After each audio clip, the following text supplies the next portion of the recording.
दोस्तों, इस 3D model की मदद से देखते हैं कि हैदराबाद टकसाल जिसमें मुगल समय में सिक्कों का निर्माण कैसे होता था। सभी को मेरा नमस्ते।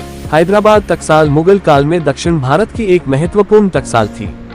यह टकसाल व्यापार और प्रशासनिक गतिविधियों के लिए सिक्कों के निर्माण में महत्वपूर्ण भूमिका निभाती थी।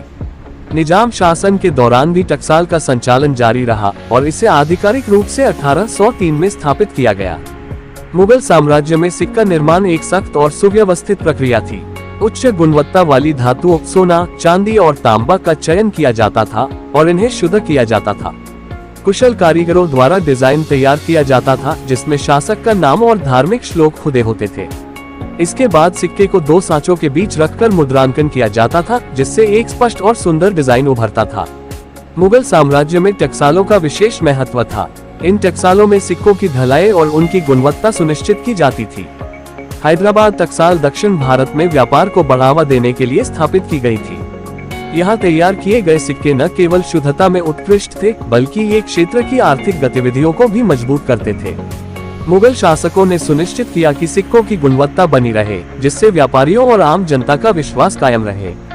विभिन्न शासकों ने टकसालों में सुधार किए और उनके सिक्कों में कला तथा संस्कृति की झलक देखने को मिली।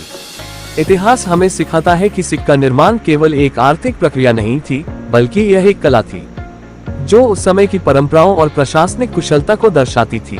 धन्यवाद।